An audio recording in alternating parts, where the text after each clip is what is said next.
Hey guys, it's James here and I'm finally back to uploading regularly on YouTube. If you have been watching my videos in the past year, which I really appreciate by the way, you might have noticed that the background is different. That's right, I moved to a dedicated studio space for all my mixing and mastering work and YouTube videos. This is huge for me and I'm so incredibly happy about this because in the past 5 years I've been just working out of my small bedroom, which actually had great acoustics, but I never liked how cramped it was. I barely had any space to move around and it was always a pain in the butt to set up the lighting and the camera to film YouTube videos. It was also really limited when it comes to taking photos and videos for social media because I didn't want my bed to be seen. My old room was just an acoustically great room with really limited functionality and mediocre appearance. With this new studio, I have none of those limitations. Now, the new studio is far from being done in terms of acoustic treatment and decor. As you can see, the wall-to-wall corner behind me is still completely untreated, for example. But I still wanted to give you guys an update and share with you some helpful tips on room acoustics, such as how I build some of my acoustic panels or broadband absorbers, the basics of room treatment, and what acoustical problems you might want to look out for in a room.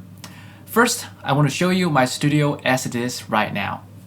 So this is my new studio room, and currently it is fairly empty because I only have the panels from my old place.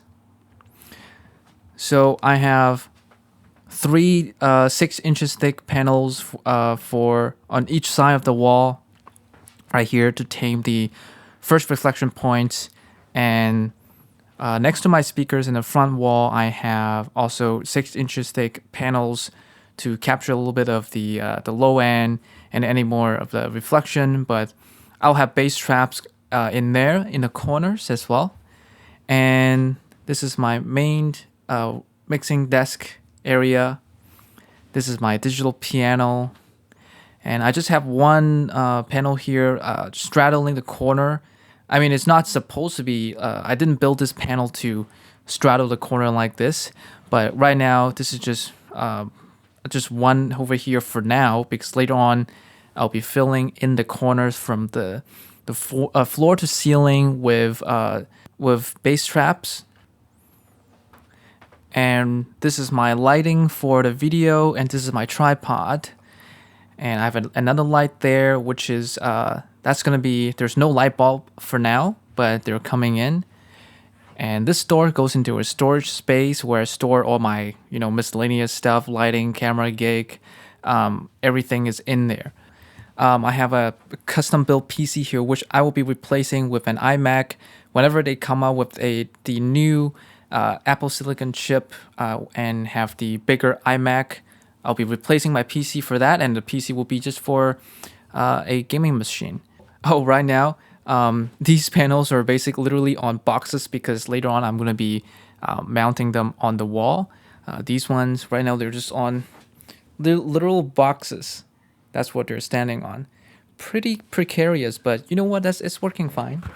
On this side, they're on really badly made stands that I made a long time ago.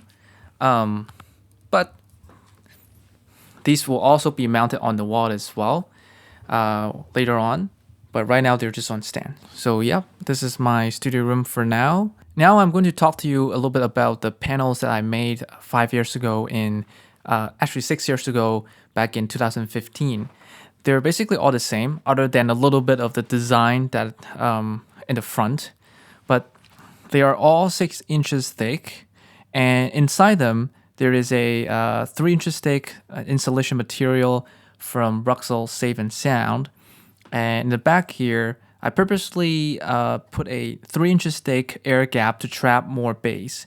So the insulation is only 3 inches thick, but the actual panel is 6 inches thick. They are 48 inches tall, and 16 inches wide. Now, they're really badly made because I'm not a handy person. Like, actually, literally, I'm not a handy person. So I build these because I really need them, and and I don't really care about that much about aesthetics. And I'm gonna show you the backside, which is really bad.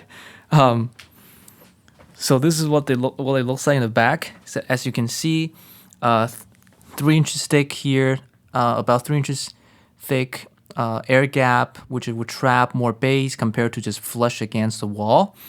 And the insulation material is Ruxel Safe and Sound, just literally lying there, and you can see how bad it is. I'm just doing literally just the way I cut the fabric is not great. And this is my attempt to kind of secure the insulation a little bit. Obviously it failed, and it actually it didn't really need that much security, because it's really snug, so it doesn't fall out even if you put this side down. So it's really simple. I'm gonna put this back for now. But if you look at the way I did the nails, it's just, you know, like that. And just nail it in. I'm gonna make a mistake here, but I nailed it in, and same for the bottom here. Same thing, and that's literally it. Really simple to build a stand, build a acoustic panel like this. So, and super effective. If you're handy, I'm sure you can do this no problem. But for me, doing this took so much. I had to buy all the tools and everything, but they're really good for taming like the mid highs to high frequencies, and even some of the bass because of the air gap. The first thing I did after setting up my acoustic panels, desk, computer, and speakers was to hear what the room sounded like with the acoustic treatment I already had. As soon as I played the music, I immediately knew I needed more room treatment. I could hear severe comb filtering and several frequency spikes in the low, mid to low frequencies. Now, one thing you should know is that your speaker placement can make a huge difference in terms of room acoustics. Just by moving my speakers closer to the front wall and placing them farther apart, I was able to eliminate comb filtering, reduce some of the frequencies spikes, and dramatically improve the stereo image. Of course, at the same time, I had to reduce the amount of low end my speakers produce, since they are now closer to the wall. But that's not a bad thing as long as I make sure the decay time of the low frequencies is short. One thing that I never thought about until I got this big desk was desk reflections. In my old room, I had a much smaller desk with the speakers placed on each side of the desk. So desk reflections were never really an issue. With this new desk, however, because it's big and the speakers are placed behind it, I could really hear the sounds reflecting off of the desk and creating a comb filtering effect.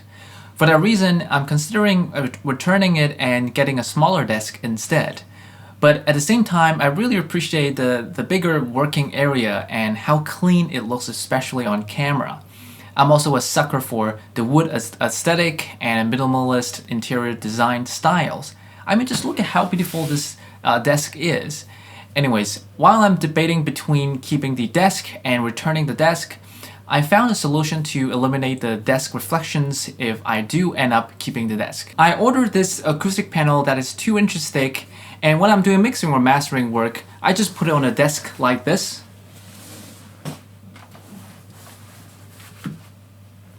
Covering the first reflection points on the desk. This basically completely eliminates any audible desk reflections. If you look at the frequency response of my room between 1.3 kHz and 13 kHz here, you can see how severe the comb filtering effect is because of the desk. Now look at what happens when I put the panel on the desk. Pretty insane difference, eh? Everything is a lot more even and there's no more comb filtering going on. Let's take a look at the energy time curve graph, aka the ETC graph. It's okay if you don't know what it is. All you need to know is that the ETC graph is great for checking when and where the reflections are happening. You can see that in this graph, after the initial sound, at around 1 millisecond, there is another spike of energy, which is the desk reflections. And after putting the panel on the desk, you can see that the spike is gone. So definitely take desk reflection into account when you're shopping for a new studio desk. Even though desk reflections will always be there as long as you have a desk, big or small, some desks will have less audible reflections than others due to several factors, such as the material, the number of layers it has, whether or not it has a slanted surface, and so on. That's it for this update. Give it a like so I know you enjoyed it. I have many bass traps coming in June, so I'll do another studio update to show you how much difference the bass traps can make in my studio. Let me know in the comments if you want me to make more videos on acoustic treatment or room acoustics. As always, thank you so much for watching. Subscribe if you want more awesome audio engineering content, and I will see you next time.